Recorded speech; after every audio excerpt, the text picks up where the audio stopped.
नमस्कार, आदाब, सत श्री अकाल, जय भीम, जोहार। मेरा नाम है नवीन कुमार। महाकुंभ गुजर गया। आपने सुना होगा उत्तर प्रदेश के डीजीपी को बिना किसी अनहोनी के हमने कर दिखाया। उत्तर प्रदेश के मुख्यमंत्री तो अपनी पीठ थपथपाते हुए नहीं अघा रहे थे।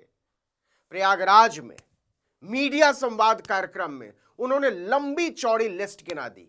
कितने पुल बना दिए, कितनी सड़कें बना दी, कितने शौचालय बना दिए, कितने पीपा पुल, सब कुछ पूरी लंबी लिस्ट लेकर आए थे। इस बीच योगी आदित्यनाथ की वो तस्वीर भी सामने आई जब वो कचरा साफ कर रहे हैं गंगा में दस्ताना पहनकर और ग्लव्स पहनकर, तब जब वो कह रहे थे कि ये नहाना छोड़िए, आचमन के योग्य है।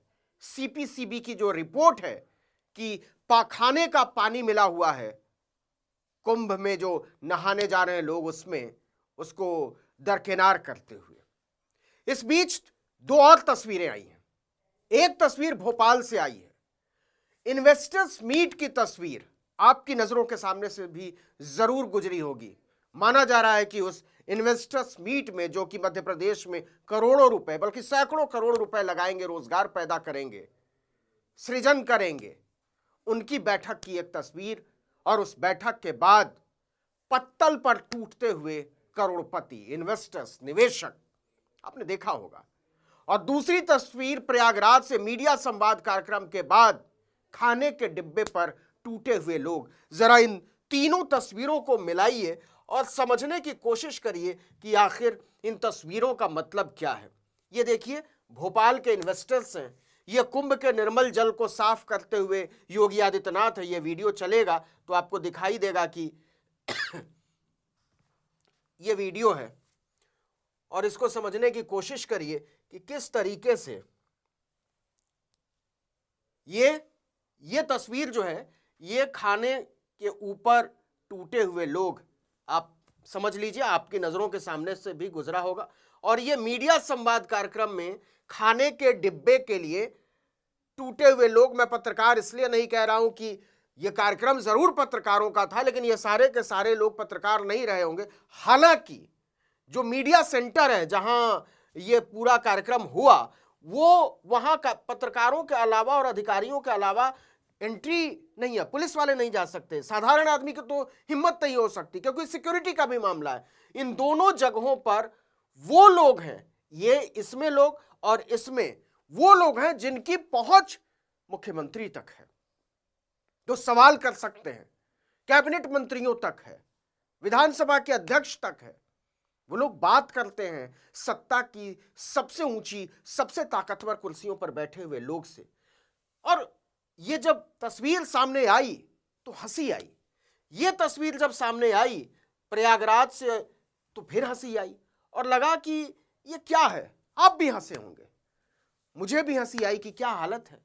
लेकिन जब मैंने ध्यान से सोचा तो मुझे अफसोस हुआ, मुझे दुख हुआ, क्योंकि जो बीच की तस्वीर है जिसमें मुख्यमंत्री ने कहा कि 7,500 करोड़ रुपए हमने खर्च किए इस स्नान पर, और 7,500 करोड़ के खर्चे का नतीजा क्या है? ये कचरा।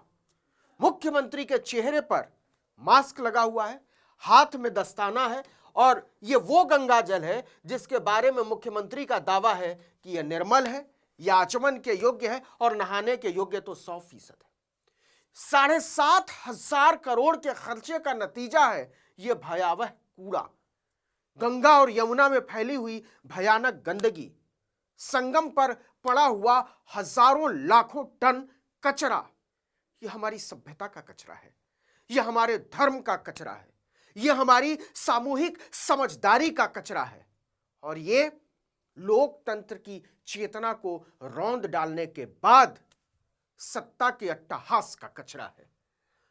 लेकिन जब मैंने ध्यान से सोचा, और मुझे क्यों अफसोस हुआ, मुझे क्यों दुख हुआ, वो दुख इसलिए हुआ कि इन दोनों तस्वीरों में जो लोग नजर आ रहे हैं, मैंने आपको बताया कि ये बेहद ताकतवर लोग हैं, ये इन्वेस्टर्स हैं, कम से कम इनका दावा है, और इनकी पहुंच राज्य के सबसे ताकतवर लोगों तक है। इनसे उम्मीद लगाई गई थी कि ये मध्य प्रदेश में निवेश करेंगे, और ये वो लोग हैं जिनकी पहुंच मुख्यमंत्री तक है। और उनसे कहा गया था कि आप जलपान करने के बाद ही जाइएगा, आपके लिए हमने अल्पाहार की व्यवस्था की है।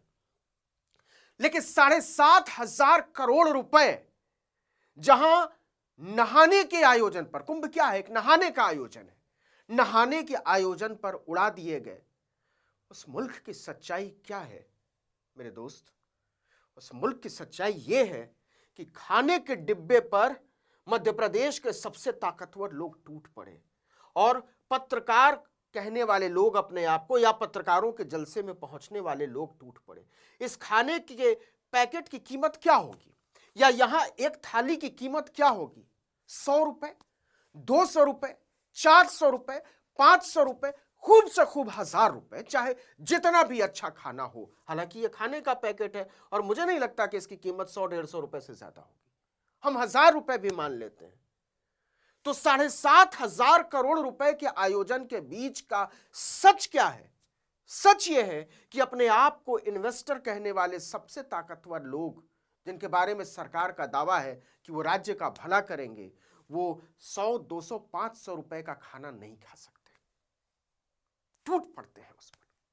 और ये पत्रकार कहने वाले लोग अपने आप को, या पत्रकारों के जलसे में पहुंचने वाले लोग 200 रुपए के डिब्बे के लिए टूट पड़ते हैं। तो मुझे रोना आया कि 7,500 करोड़ रुपए के आयोजन के बीच जो हंसी उड़ रही है, उस हंसी का वास्तविक अर्थ क्या है? उस हंसी का वास्तविक अर्थ यह है कि इस देश के 80 करोड़ लोग 5 किलो अनाज पर तौले जा रहे हैं। उनकी पूरी लोकतांत्रिक चेतना 5 किलो अनाज पर आधारित है और प्रधानमंत्री को उस पर गर्व है, मुख्यमंत्रियों को उस पर गर्व है, सरकार उसका ढिंढोरा पीट रही है और राज्यों के सबसे ताकतवर लोगों के पास 200, 400, 500 रुपए खाने के लिए नहीं है। और जब उनके सामने 500 रुपए की थाली रख दी जाती है या 200 रुपए का खाने का डिब्बा रख दिया जाता है तो वो लूटने पर आमादा हो जाते हैं। तो क्या यह हंसी की बात है? क्या यह खाने के डिब्बे पर टूटे हुए लोग हंसी के पात्र हैं? नहीं, हरगिज नहीं। हंसी के पात्र हैं ये लोग, मजाक इन लोगों का उड़ाया जाना चाहिए। और सच ये है कि इन दोनों तस्वीरों पर हंसते हुए हम लोग ऐसे लोगों को साफ बचा ले जाते हैं। सच ये है कि ऐसे लोगों ने पूरे देश को हंसी का पात्र बना दिया है। 200-400 रुपए के खाने के लिए तरसा देने के लिए जिम्मेदार वो लोग हैं जो 7,500 करोड़ रुपया नहाने के आयोजन पर खर्च करने से पहले एक पल भी नहीं सोचते। इन लोगों ने क्या देश के आम लोगों के खाने का बंदोबस्त किया है? क्या सम्मानजनक जीवन का बंदोबस्त किया है? क्या इनके भीतर इतना आत्मविश्वास है? क्या इनके भीतर इतना आत्मविश्वास है कि जब इनके पैरों से उठेंगे तो वो 200 रुपए या 400 रुपए अपने खाने पर खर्च कर सकते हैं? कितने का खा लेता है एक आदमी? अगर ये थाली बहुत महंगी होगी तो 400, 500, 1000 रुपए की, ये डिब्बा बहुत महंगा होगा तो 200, 400 रुपए का। एक मिठाई, एक समोसा, एक कचालू, एक कचौरी, कुछ सब्जियां, इसके लिए ऐसी लूट। और इसके बीच में 7,500 करोड़ रुपए का आयोजन नहाने का। लेकिन जब हम समझते हैं, इन दोनों तस्वीरों की और व्याख्या करने की कोशिश करते हैं, तो हमारे सामने समझ में आता है कि 7,500 करोड़ उड़ा देने वाले देश में भुखमरी की स्थिति कैसी है। जरा समझने की कोशिश कर लेते हैं। 2023 में दुनिया के 127 देशों का जो ग्लोबल हंगर इंडेक्स आया, वैश्विक भूख सूचकांक, उसमें हम 105वें नंबर पर हैं। मतलब अगर नीचे से देखें तो 22वें नंबर पर। हमारी हालत म्यांमार, बांग्लादेश, नेपाल और श्रीलंका जैसे छोटे देशों से भी बेहद बदतर है। आपको हंसी आ रही होगी कि लोग खाने की थाली पर कैसे टूट सकते हैं, खाने के डिब्बे पर कैसे टूट सकते हैं। ऐसे टूट सकते हैं। यह देश बनाया गया है जहां 7,500 करोड़ रुपए उड़ाने से पहले एक मुख्यमंत्री, एक प्रधानमंत्री एक पल नहीं सोचता, लेकिन वो 200 रुपए की थाली पर टूट पड़े लोगों को मजाक बनते हुए देख सकता है। भारत जो है वो गंभीर भूख की समस्याओं वाले देशों में शामिल है। और गंभीर भूख की समस्या ये क्या है, जरा इसको भी समझ लीजिए। बच्चों का दुबलापन दुनिया में सबसे ज्यादा है। 18.5% से ज्यादा भारत के बच्चे दुबले पैदा होते हैं। और फिर उनको कुपोषण, और वो ऐसा क्यों होता है? क्योंकि अच्छा खाना नहीं मिलता, उनकी माएं कुपोषण की शिकार है। बच्चों के बौनेपन की दर पूरी दुनिया में भारत में सबसे ज्यादा है, 35.5% के लगभग, और बच्चों का वजन कम 33.8%। यह देश है हमने बनाया है। 7,500 करोड़ रुपए पर जो पत्रकार आपको बता रहे हैं कि क्या कमाल का आयोजन किया है, उन बेशर्मों से पूछिएगा कि क्या यह पैसा जो 7,500 करोड़ रुपया या जो भी खर्च हुआ, उसमें से ज्यादातर पैसा बचाकर क्या इन बच्चों का अधिकार नहीं है उस पर? क्या उन औरतों का अधिकार नहीं है जो मां बनने वाली हैं और जिनको दुनिया के सबसे भूखे लोगों में शामिल कर दिया गया? चलिए इसको भी छोड़िए, यह उसी दौर की तस्वीर है जब एक ही दिन में 7.5 लाख करोड़ रुपए डूब गए।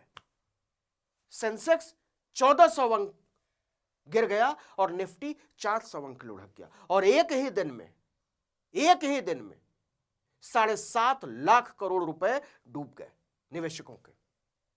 और सरकार क्या कर रही है? कुंभ के आयोजन में माधवीपुरी बुच रिटायर हो गई, उनकी जगह नए सज्जन आए हैं। माधवीपुरी बुच को नहीं हटाया गया, उन पर भ्रष्टाचार के गंभीर आरोप हैं, जेपीसी का सामना कर रही हैं। बावजूद इसके सरकार की प्राथमिकता, सरकार को पता है कि यह देश मेले ठेले में घूमने वाले लोगों का देश है, वो इस देश के लोकतंत्र का और इस देश के लोग का मजाक उड़ाती है। वो जानती है कि इस देश के लोग भूख पर कभी बात नहीं करेंगे, इस देश के लोग शिक्षा पर कभी बात नहीं करेंगे, इस देश के लोग स्वास्थ्य पर कभी बात नहीं करेंगे, और इन सब चीजों से ध्यान हटाया जा सके इसलिए वो ऐसी चीजों पर, नहाने धोने पर बात करती है। लेकिन यही नहीं, ये एक खबर है, ये सब एक ही दिन की बात है। हिमस्खलन में 57 मजदूर दब गए, केवल 10 को बाहर निकाला जा चुका। चमोली की बात है, उत्तराखंड की बात है। हमारे पास ऐसी मशीनें नहीं है कि मजदूरों को बाहर निकाला जा सके। लंबा अरसा निकलेगा, कितने लोग मर जाएंगे नहीं पता। हम इस देश के लोगों को जीवन की गारंटी नहीं दे पा रहे हैं, सम्मानजनक जीवन की गारंटी नहीं दे पा रहे हैं, वो भूख से नहीं तड़पेंगे इस बात की गारंटी नहीं दे पा रहे हैं। 5 किलो अनाज पर खड़ा हुआ देश दुनिया को आंख दिखाने की बात करता है, जहां 200 रुपए की थाली पर टूट पड़ते हो लोग, वहां पर बात की जा रही है कि हम दुनिया को अमेरिका और इंग्लैंड और जर्मनी इन देशों के मुकाबले खड़ा कर देंगे। क्या हम वाकई इसका अर्थ समझते भी हैं? क्या हम जानते हैं कि क्या इस दम पर, जिस देश में लोग 200 रुपए, 400, 500 रुपए के खाने के लिए टूट पड़ते हैं, और सबसे ताकतवर लोग, मुख्यमंत्री तक पहुंच रखने वाले लोग, और मुख्यमंत्री सरेआम झूठ बोलता है कि कोई वहां पानी में अशुद्धता नहीं है, वो आचमन किया जा सकता है नहाने की, जबकि वहां पर भयावह गंदगी है। क्यों चेहरे पर मास्क लगाना पड़ा, क्यों हाथों में ग्लव्स पहनना पड़ा? इस गंदगी के बीच मुख्यमंत्री को यह कहते हुए शर्म नहीं आती कि गंगा का पानी आचमन के लायक है। किसको मूर्ख बना रहे हैं और किस कीमत पर मूर्ख बना रहे हैं?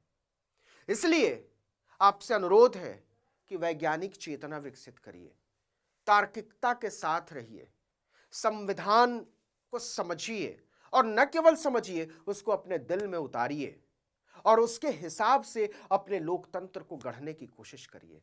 नहीं तो ऐसे लोग इस तरीके से और इस तरीके से इस देश के लोकतंत्र को मजाक में तब्दील कर देंगे।